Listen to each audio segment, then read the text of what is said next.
Hey there, folks. Well, this is take 2 for me because I did the whole thing onto my PC via my webcam, only to find out that the audio had not been recorded at all. So now I got to do it again. Okay, conservatism and how it works and what its function in society is. Now, first note that everything in the conservative worldview, everything they believe, everything that they think about the world is very simple. It is a simplified, kidified version of reality. That's why they have to see everything as black and white. You know, it's this or that. There's no nuance. There's no subtlety. And there's definitely no big complications. Now, ask yourself, what kind of person needs that kind of worldview? That is someone who is either too dumb or too intellectually lazy to understand what's really going on. And that is the entire function of conservatism. It is to hide that fact from people. It's to give them the illusion that they actually understand what's going on. By presenting to them a worldview that is very simple.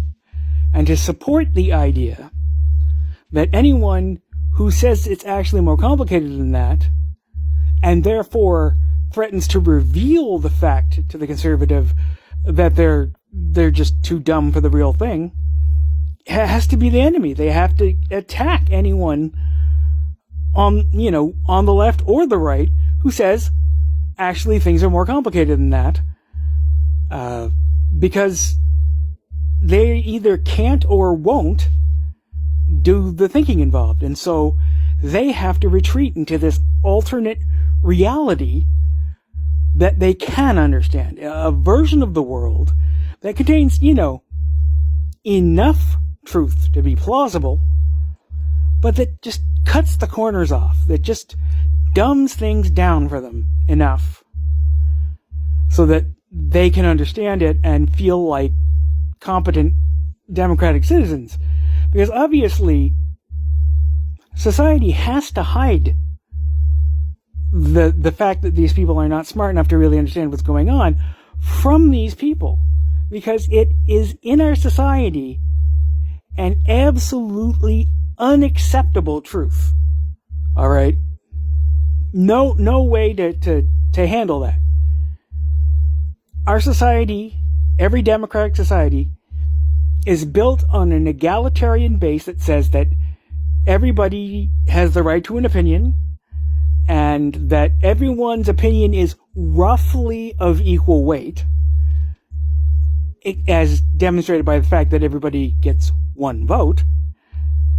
And so the idea that there are citizens who are arguably not actually qualified to vote, who don't actually know what's going on, is unacceptable. It's unacceptable to me, and I'm the one saying it. Like, I am egalitarian to the core. So the idea of having to confront people with this knowledge, that's a non-starter, okay? I'm not going to tell people that. The idea is absolutely abhorrent to me. But then what do? Now that you know, as I do, that it is, in a sense, an intellectual problem, what should we on the left be doing then? And the only thing I can think of that is even remotely acceptable, seeing as we're not exactly going to start having an IQ test in the voting booth now, are we? Is that we have to replace the malign simplified version of reality that people like Fox News are peddling and replace it with a more morally acceptable, simplified version of what's going on.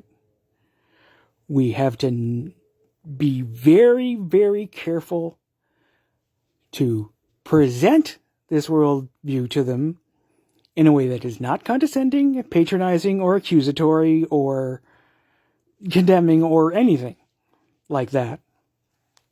Because we need it to be accepted. And we have to understand that in this very limited sense, we kind of have to be superior shepherds to these people. They need someone to digest and regurgitate the truth to them so that they can handle it. But that does not have to be Fox News, aka the Billionaire Network. There could be an alternative simplified version of reality that leads to morality, that leads to acceptance and tolerance and understanding and all our wonderful liberal virtues. It is quite possible to essentially recruit this flock. We just have to be the more attractive option. We have to also sell them a version of reality that is simplified, but one that makes them feel good about themselves morally, one that makes them feel like they're good people and, you know, they can have the happy liberal vibe, you know, everybody getting along and everybody feeling good and feeling equal and feeling fantastic. This is entirely possible. But it does mean that we liberal intellectual elites are going to have to be willing to speak to people in a way that we would find insulting. Because it's dumbed down. Because it's simplified. We would not accept the treatment that these people are going to require. And so it's a weird position to be in if you are, like me, an inherently egalitarian person, because obviously the truth that these people just are not intellectually equipped for reality, that means that in their best interests, and, you know, society as a whole best interest, we have to take a very uncomfortable position of superiority, but also an incredibly subtle one, because they cannot know they're being led or cannot feel like they're being talked down to, patronized, treated as less than. We can do it if we're willing to shift our paradigm and try to see things from their point of view and understand them and care about and for them. And we have to do it all without them knowing. Or at the very least, we have to seem like friendly, benevolent, smarter people that they want to follow. Because I hate to break it to you, but that's what Fox News is for them. They follow Fox News because Fox News continuously tells them that the world is simple enough for them to understand. They could just go with their gut. Everything's black and white. And anyone who says otherwise must be the enemy. Because otherwise, they'd have to face the fact that they're too dumb. They don't get it. I guess that's all for me for today, folks. I will talk to you nice people again tomorrow. Bye-bye.